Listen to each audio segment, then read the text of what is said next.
একটু বিনোদনের সকল দর্শক মণ্ডলী শ্রোতা মণ্ডলীকে সুস্বাগতম আমাদের এই নতুন নাটকে। একটু বিনোদনে আমাদের আজকের নাটক বর পালালো বিয়ের রাতে। আপনাদের জন্য নিয়ে এসেছে বিস্ময়, রোমাঞ্চ ও সংসার জীবনে মস্ত বড় আঘাত পাওয়ার অবিস্মরণীয় গল্পের দুরান্ত নাট্যরূপ। এস সরকার ও শিকা সরকারের অসাধারণ অভিনয় আপনাদের নজর কাড়বেই। বিয়ের রাতে অকল্পনীয় ঘটনার মধ্য দিয়ে নাটকটি নাট্যপ্রেমীদের নিয়ে যাবে মজা, হাসি, সুখ, দুঃখ, কষ্টের এক দারুণ সফরের দুরন্ত সন্ধিক্ষণে। মন্তব্যে আপনার অনুভূতিগুলো শেয়ার করতে ভুলবেন না। তার জন্য লাইক, কমেন্ট, শেয়ার এবং চ্যানেলটিকে সাবস্ক্রাইব করবেন। আমরা নিয়মিত নাট্যপ্রেমী বন্ধুদের জন্য নতুন নতুন গল্প, নতুন নতুন নাটকীয় সংলাপ নিয়ে নাটক তৈরি করছি। প্রত্যেকটি নাটক দেখে আপনারা অবাক তো হবেনই, সেই সঙ্গে আপনাদের মনের দুয়ার খুলে দেবে এক অফুরন্ত বিনোদনের, একঘেয়েমি, মন মানসিকতা পরিবর্তনের বিপুল নাটকীয় সম্ভারে। আপনাদের সাথে আমাদের এই একাত্মতার বন্ধনে আসুন, দেখুন, উপভোগ করুন জমজমাট এই নাটকটি। নমস্কার। এবারে শুনুন নাটক এস সরকার সম্পাদিত, নির্দেশিত, অভিনীত দুরন্ত, দুর্বার, রোমহর্ষক, অভিনব এই নাটকটি বর পালালো বিয়ের রাতে। আমাদের আজকের নাটক বর পালালো বিয়ের রাতে।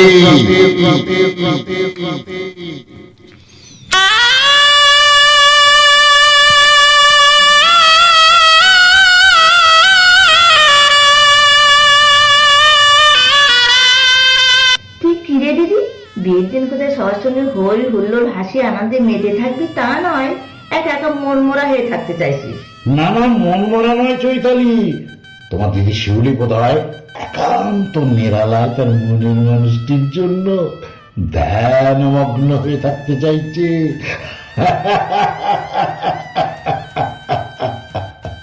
ও মা, তাই বুঝি? ধ্যান মগ্ন না ছাই, আমার কিন্তু ভীষণ ঘুম পাচ্ছে। ঘুমের মাঝে স্বপ্নে তুমি তোমার প্রাণেশ্বরের সাথে প্রথম প্রেমালাপটা সেরে ফেলতে চাও, তাই না শিউলি? তাই বলে স্বপ্নের মধ্যেই যেন তোরা মালা বদল আর সিঁদুর দানটা সেরে ফেলিস না রে দিদি। তাহলে কিন্তু আমাদের সব আনন্দ একেবারে মাঠে মারা যাবে। সৌম্য, তোমরা এবার থামবে। তার আগে তুই তো টেনশনটা একটু থামা দিদি। যাইবার জন্য ভেবে ভেবে এখনই নিজেকে টায়ার্ড করে নিস না, তার জন্য ভাবতে আমার বইয়েই গেছে। কিন্তু তোমার চোখ দুটো যে অন্য কথা বলছে শিউলি। কি বলছে? আখি বলে তুমি আর কত দূরে, আর কত একা থাকি। মন বলে তুমি এসো আরো কাছে, রজনী এখনো বাকি।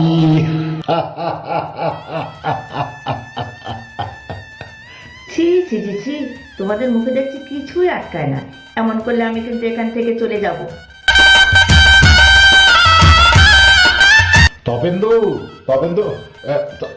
এই যে তোমরা এখানে সবাই আছো দেখছি, কিন্তু তপেন্দুকে দেখছি না কেন? ছোটদা হয়তো কোনো কাজে ব্যস্ত আছে বড়দা।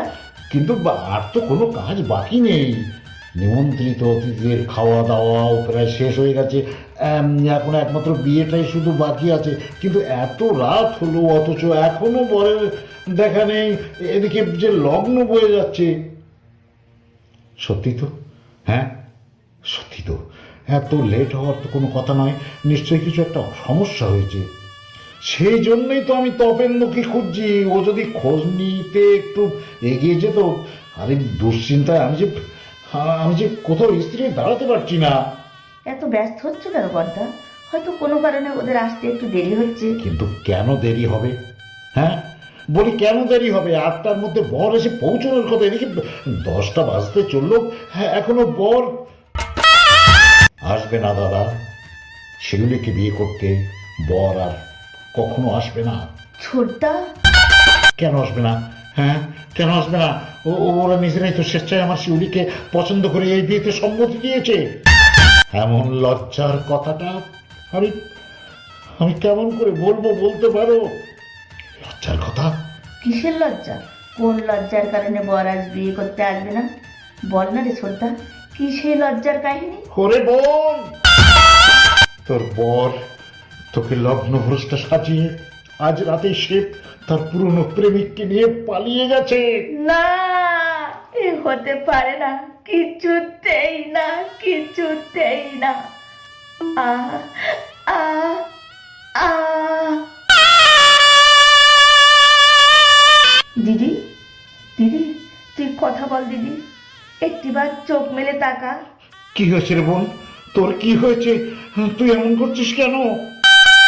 সেই লজ্জাস্কর সংবাদটা শুনে শিউলি বোধহয় সেন্সলেস হয়ে পড়েছে। আমার জন্য আজ শিউলির এই অবস্থা। শিউলির সামনে আমি যদি এই কথাগুলো না বলতাম। বলবি না, বলবি না, কখনো তুই অমন কথা বলবি না। তুই মিথ্যেবাদী, তুই মিথ্যে কথা বলেছিস তপেন্দু, তুই মিথ্যে কথা বলেছিস। হ্যাঁ হ্যাঁ, তুই মিথ্যে বলেছিস। না দাদা, না, আমি এক বর্ণ মিথ্যে বলছি না। আ- আমি আমি চুপ চুপ। তোর কথা যদি সত্যি হয় তাহলে শিউলির সমস্ত স্বপ্নগুলো যে মিথ্যে হয়ে যাবে রে ভাই। দেখ, দেখ, আমার শিউলি কেমন কোণে সাজ পরে মাটিতে অজ্ঞান হয়ে লুটিয়ে পড়েছে। দাদা, ওর মুখের দিকে তাকিয়ে অন্তত একটিবার বল না রে ভাই, তুই যা বলেছিস সব মিথ্যে, মিথ্যে, মিথ্যে।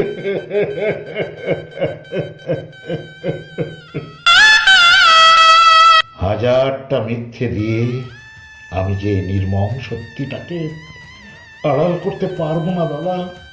তাই তো এই ভাঙা বুকটাকে চেপে রেখে আমি বলতে বাধ্য হচ্ছি, যা ঘটেছে তার সবই সত্যি, সত্যি, সত্যি। না,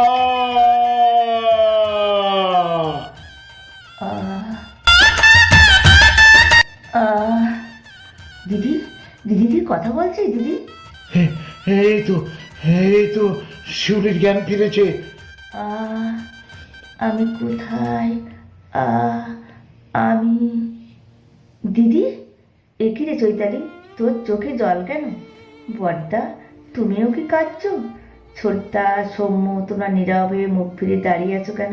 তবে কি ওই নির্মম আশঙ্কাটাই সত্যি? বিয়ের আগেই কি তবে আমি বিধবা হয়ে গেলাম? ওরে না, না রে বোন, না,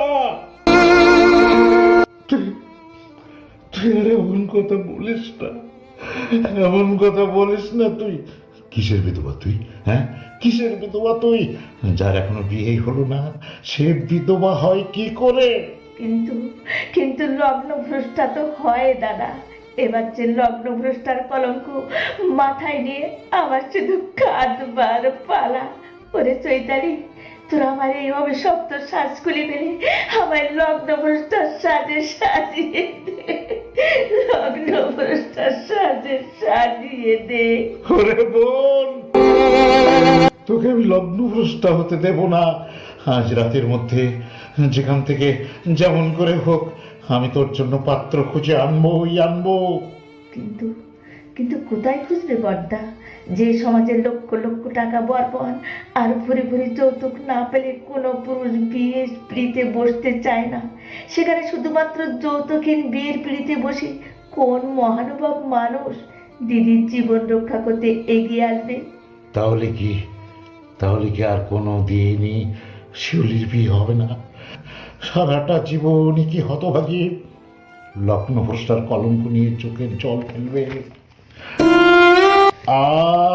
কেন তোমরা বারবার ওই লগ্নভ্রষ্ট শব্দটা উচ্চারণ করছো?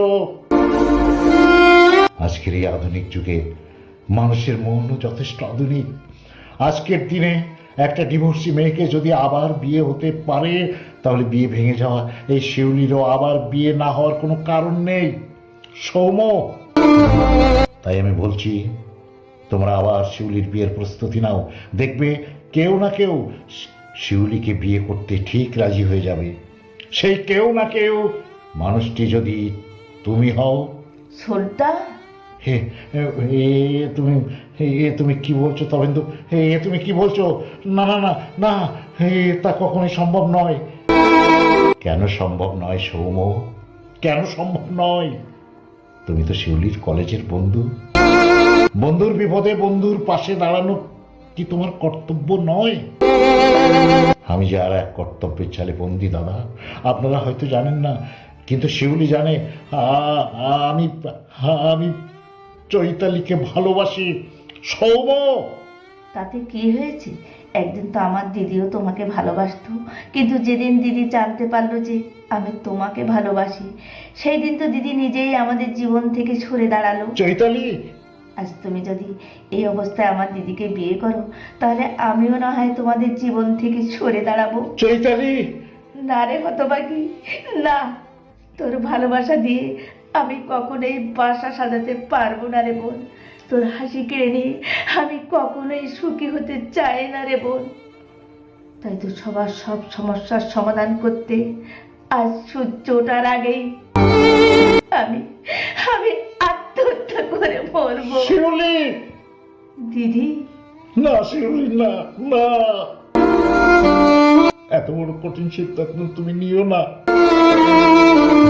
আমি তোমাকে কথা দিচ্ছি, তোমার জীবনকে সুন্দর করে নতুন করে সাজিয়ে দেওয়ার দায়িত্ব আমি নেব।